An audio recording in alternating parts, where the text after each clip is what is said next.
here's how the ABM framework is helping me make millions of dollars per year. So, this ABM framework, what is it? It's always be marketing, right? I'm just using unique mechanisms in here to try to get your interest. And that's just marketing at its finest, right? So it sparks curiosity.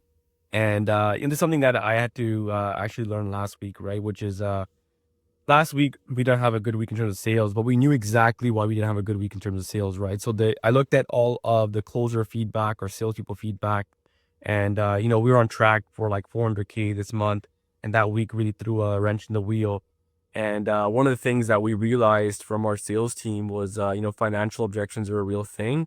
And at the first level, you're like, what is a true financial objection, or is it something that they're maybe not bought in and they're saying a financial objection? So a lot of call reviews and everything we saw. And we looked at as well, like people that apply for funding got declined. And it seemed like, even if it was an objection of like truly not having trust in the solution, a lot of it was still really truly financial, right? And we did like open wallets and stuff on the sales call, which is a sales technique. We did cash on hand, and a lot of people were just struggling. So we realized that for us to scale further, this is by far the biggest constraint, and we don't want to lower prices at all. Because we realized you had to make a decision like, okay, even with the open wallets, people still don't have that much money. So, how do we solve this? So it came down to a funding partner, right? So it actually, we had to get a firm and we had to go open a US company to get that done. Now, even like this is like what I'm experiencing as a business owner, that's why I'm documenting it. But like to open up a US company, I had to now restructure my current company with a holdco, open a new holdco that owns a US company. And that cost me, $6,000 and all the fees and everything all together to get restructured. But in the end of the day, we know that that's going to unlock a lot of revenue for us. That's going to allow us to scale, right? So we already know that's going to be solved. It's just a matter of time. We're trying to solve as fast as possible. But then at the same time, we are hiring more closers ahead of time so we don't waste time, right? So let's just say we get that solved. Now it's like, okay, we got to have closers ready, ramping up, because it takes about 4 weeks. So we're always thinking ahead of time.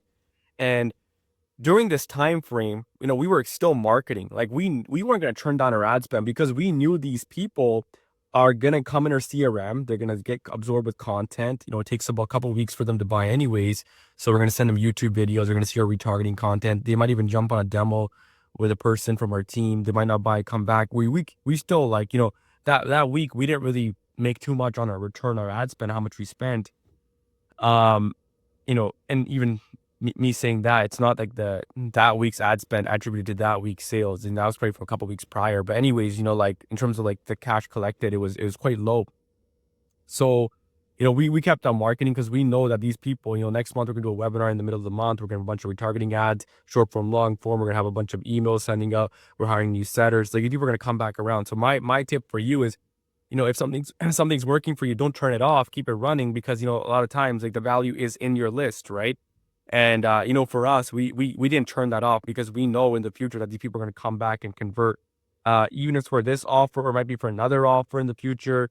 It's for a low ticket offer we're going to launch soon. So like again, like it's very, very important that you're always marketing, right? You're not like cutting off that, because that's, you cut off the flow, then everything else starts to die, right? So I think a lot of people, I want to make this video because, some people in my own program, the Agent Track Accelerator program, they make like, 10x return on their ad spend. Obviously the 10x thing is like, if you're spending less than 10K, it doesn't even matter. And even 10K, you might make 10K, 10x on your ad spend, but that's like chump change, right? It's not enough money on marketing anyways.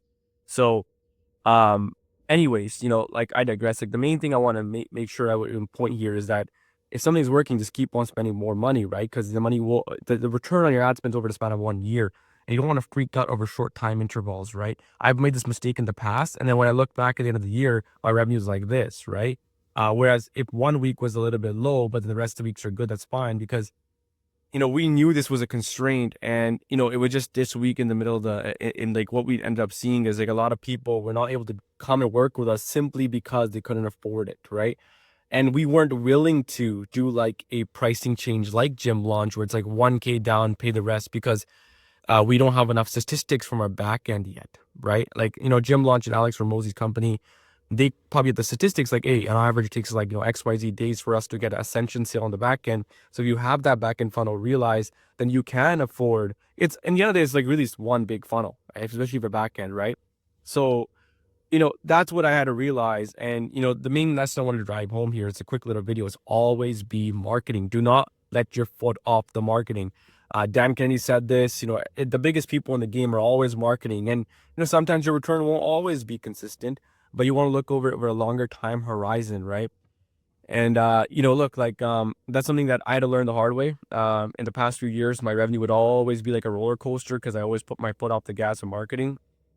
And, you know, like when it's going good, you do more and then you start preparing ahead of time as well, right? So, like, for example, we knew that our ads were doing decent. We're going to scale them up. We're trying to get to like, 500K a month or more in the front end alone. So we knew we had to have like 6, 7, 8 closers, right? So already training them. We're already hiring more closers because we know as well that not every closer is going to stick around, right? So we're just trying to prepare ahead of time. But we never turned down the marketing, by the way, right? So we're just thinking ahead of time. So anyways, quick little video. Just thought I'd share this. I'm putting a lot more videos like this. I realized I gotta go right back to the car footage because it's very difficult for me to sit down and record with everything I have going on right now. At least I can go ahead and give you guys this free game here from my car. That being said, that's pretty much it for this video, and we'll see you guys in the next one.